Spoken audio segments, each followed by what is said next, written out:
Thanks for joining me once more.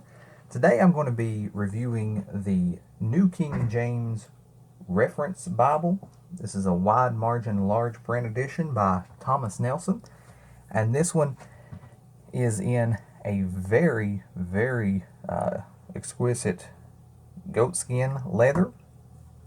This is, to be honest with you, one of the nicest covers on any Bible that I've reviewed.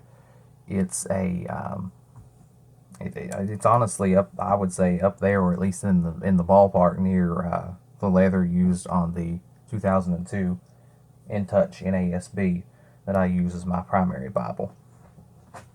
It's got the raised ribs, as you can see there. Very nice, very simple design. And the leather quality on this one is amazing. When I got it out of the box, it smelled like when you go into one of those leather shops where they have boots and belts and things like that. It is quite a large Bible. It's about 10 inches from top to bottom, a little over 8 wide, about 8 1/4 wide. It's not all that thick, but when you lay it out fully open, it is quite an impressively, hefty Bible, particularly if you're trying to stand and carry it like that.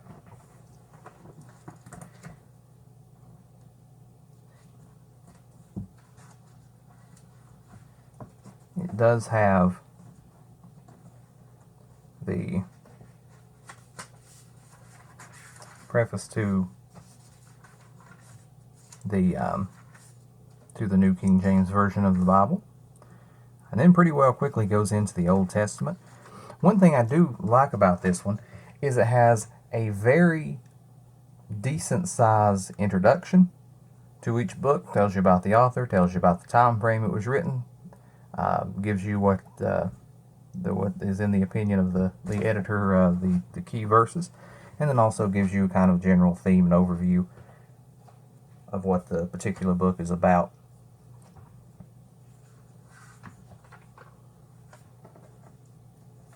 One gripe about this Bible, if there is one, is that the inner margin is, I almost want to use the word inefficient, in terms of if you're going to be really noting this Bible up, you would have a pretty good time over here, but I'm not sure things would go as well down there. Nor am I confident of the likelihood that you're just not going to have much to note on whatever happens to show up on this side of the text throughout the word. So that would be, if I had one concern, that would be it. Is can you put the notes you need to put in here without having to write sideways? But to me personally, if you have to write sideways, that essentially counteracts the purpose of a wide margin Bible. So if I had a gripe, that would be the one.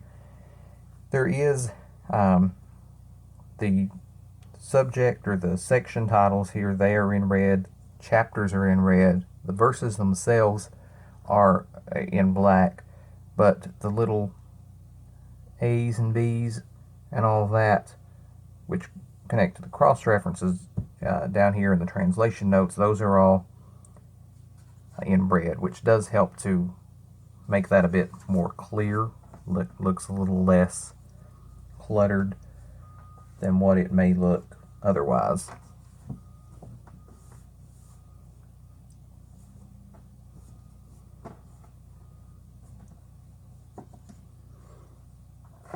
This one does have, I'm not sure how noticeable that is or isn't, but it does have a light art gilding. I dare almost say somewhat faint art gilding, but it does have art gilding. And I don't recall if I've mentioned, so forgive me if I have already mentioned this in this video, but it does have the 3 ribbon markers, 2 in black, 1 in red. And this is a 10.5 point font, which is absolutely wonderful on the eyes. I find this one very, very easy to read.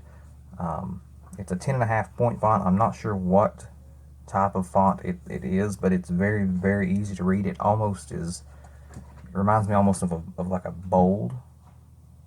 It's not bold, but it does give you that vibe a little bit. Here in the New Testament, the words of Christ are in red. So this is a red letter Bible.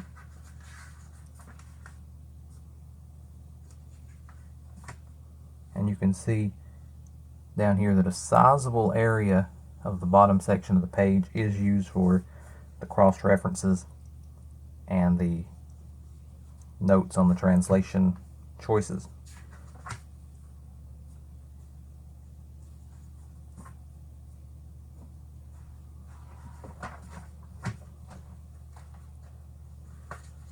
After the New Testament, there is a concordance. Sadly, as always, not an exhaustive concordance, as that does not practically fit in the back of a Bible, but they do have a quite abbreviated version. And then another thing I enjoyed on this edition is it does have the 1-year reading plan. So if you did want to read through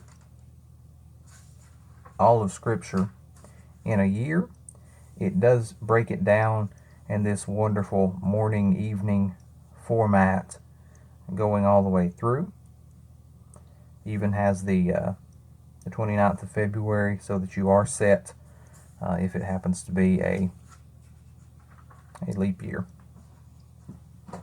In the back, there are some gloss maps.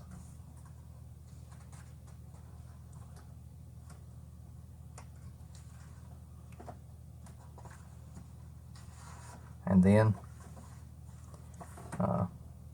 the end itself. Again, the leather on this Bible is very, very impressive. Honestly, I mean, I'm absolutely amazed with not only the quality of this leather, but the smell of this leather. I mean, it smells like you bought a new pair of boots or something. I mean, it's absolutely amazing. When I opened the box, I was quite pleasantly surprised with the quality of the leather on this. I was not expecting that at all.